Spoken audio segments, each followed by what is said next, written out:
শত্রুর জবান বন্ধ করবেন কিভাবে, অর্থাৎ আপনি আপনার শত্রুর জবান কোন তদবিরের মাধ্যমে বন্ধ করতে পারবেন। আপনাদের জন্য আজকে এমন একটি তদবির নিয়ে আসছি যে তদবিরটির মাধ্যমে আপনারা খুব সহজে আপনাদের শত্রুর জবানকে চিরজীবনের জন্য বন্ধ করে দিতে পারবেন, অর্থাৎ আপনার শত্রুকে বোবা বানিয়ে বিছানায় ফেলে রাখতে পারবেন এই তদবিরটির মাধ্যমে। সুতরাং আমি মনে করি আজকের এই তদবিরটি আপনাদের জন্য খুবই গুরুত্বপূর্ণ এবং খুবই উপকারী একটি টোটকা।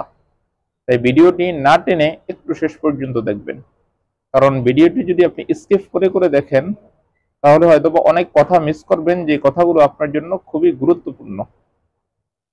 তাই বলতেছিলাম যে ভিডিওটি না টেনে একটু শেষ পর্যন্ত দেখার চেষ্টা করবেন। ভিডিওটি শুরু করার আগে ছোট্ট একটু অনুরোধ করব, আপনি যদি আমার এই ভিডিওটি আমার ইউটিউব চ্যানেল থেকে দেখে থাকেন তাহলে চ্যানেলটিকে সাবস্ক্রাইব, এবং ফেসবুক পেজ থেকে দেখে থাকলে পেজটিকে ফলো দিয়ে রাখবেন নিয়মিত এমন গুরুত্বপূর্ণ ভিডিও পাওয়ার জন্য। চলুন আমরা কথা না বাড়িয়ে ভিডিওর মেইন আলোচনায় আসতে পারি। দর্শক, শত্রুর জবান বন্ধ কিভাবে করব আমরা? আমাদের জীবনে অনেকের বিভিন্ন রকম শত্রু থাকে। এদের মধ্যে কিছু শত্রু এমন থাকে যাদের মুখের জবান বন্ধ করা আমাদের জন্য একান্ত প্রয়োজনীয় বিষয় থাকে। অর্থাৎ শত্রু আমাকে সবচেয়ে বেশি ক্ষতি করে মুখের মাধ্যমে। দেখা যায় আমার দোষ মানুষের কাছে ঘুরে ঘুরে বলে বেড়ায়, অথবা এমন কোনো কাজ করে যেগুলো মুখের মাধ্যমেই করে, আমি কিছুতেই তাকে কন্ট্রোল করতে পারি না। তাকে বিভিন্ন সময় বারণ করার পরে যে আমার সম্পর্কে এত বাজে কথা রটেন না, তারপর সে চুপ হয় না।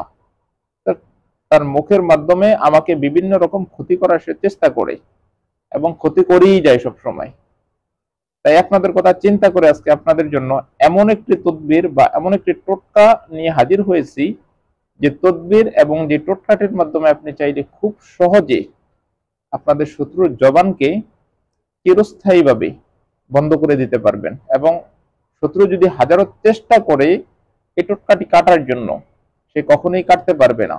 একান্ত আপনি ছাড়া আজকে যে তদবিরটি দিয়েছি এই তদবিরটি কোনো তান্ত্রিকও কাটতে পারবে না।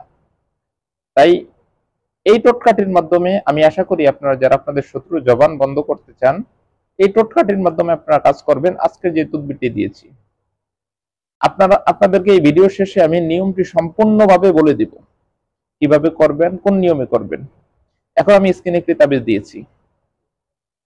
সর্বপ্রথম আপনাদের কাজ হচ্ছে এই তাবিজটিকে স্ক্রিনে যেভাবে আমি দিয়েছি হুবাহু এভাবে লেখা, এবং তাবিজটির নিচনে আপনার শত্রুর নাম, শত্রুর মা বাবা দুজনের নাম লিখতে হবে, অথবা মা অথবা বাবা দুজনের যে কোনো একজনের নাম লিখতে হবে। আপনার নাম, আপনার মা বাবার নাম, শত্রুর মা বাবার নাম তাবিজটির নিচনে যে জায়গাটা আছে, টোটকাটির নিচনে যে জায়গাটা আছে ওখানে লিখবেন সুন্দর করে। লেখার পরে আপনার কাজ হচ্ছে আপনি যে কোনো একটি নদীর পাড়ে যাবেন। এই জিনিসটা একটু কঠিন, কারণ বাংলাদেশের সব অঞ্চলে তো নদী নেই। কষ্ট হলে আপনি একটু নদীর পাড়ে যাবেন, ওখানে গিয়ে একটা গর্ত করবেন, কবর সিস্টেম বানাবেন। ছোট একটু গর্ত করে একটা কবর সিস্টেম বানাবেন। নদীর যে কোনো একটা পাড়ে আপনি যাবেন, গিয়ে ওখানে গিয়ে যে কোনো একটা কবর সিস্টেম করে একটা গর্ত বানাবেন। বানিয়ে আপনি যে তাবিজটি লিখেছিলেন, যেটি আমি স্ক্রিনে একটু আগে দিয়েছিলাম, ওই তাবিজটিকে আপনি সুন্দর করে একটা পুতুলের গলায় ঝুলিয়ে দিবেন। পুতুল ছিলেন তো সেটা মূর্তিও হতে পারে বা প্লাস্টিকে যে কোনো পুতুল হতে পারে, পুতুলের গলায় ঝুলিয়ে দিবেন। যদি থাকে ওই তাবিজটির ভিতরে শত্রুর এক কপি ছবি দিয়ে দিবেন। এতটুকুই শেষ আপনার কাজ। তাবিজটিকে মূর্তির গলায় পেঁচিয়ে দিয়ে ওই যে গর্ত করেছিলেন নদীর পাশে দাফন করে দিবেন। এখানে আপনি নির্ধারিত কোনো বার নাই, নির্ধারিত কোনো দিন নাই, নির্ধারিত কোনো সময় নাই তাবিজটি লেখার। আমি যে নিয়মে বলেছি এই নিয়মে যদি আপনি কাজ করতে পারেন তাহলে আমি আপনাকে গ্যারান্টি দিচ্ছি 100% আপনি উপকার পাবেন, এতে কোনো সন্দেহ নেই। শত্রুকে খুব সহজেই আপনার আয়ত্তায় নিয়ে আসতে পারবেন এবং শত্রুর জবান আপনি চিরতরে আপনি বন্ধ করে দিতে পারবেন। আমি আপনাকে গ্যারান্টি দিচ্ছি। এই টোটকাটির মাধ্যমে আপনি কাজ করলে তীর মিস হতে পারে, বাট এই টোটকার ফলাফল কখনো মিস হবে না। অল্প দিনের মধ্যেই আপনি এই ফলাফলটা পাবেন।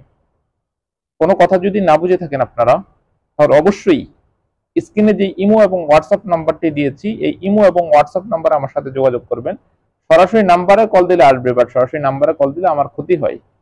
ক্ষতিটা হয় কি, নেট কানেকশন চলে যায়, যারা ইমো এবং হোয়াটসঅ্যাপে আমার সাথে যোগাযোগ করতে চায় তারা আমাকে পায় না।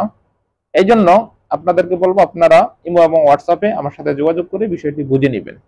ধন্যবাদ, ভালো থাকুন, দেখা হবে আপনাদের সাথে পরবর্তী ভিডিওতে। আসসালামু আলাইকুম ওয়া রাহমাতুল্লাহি ওয়া বারাকাতুহু।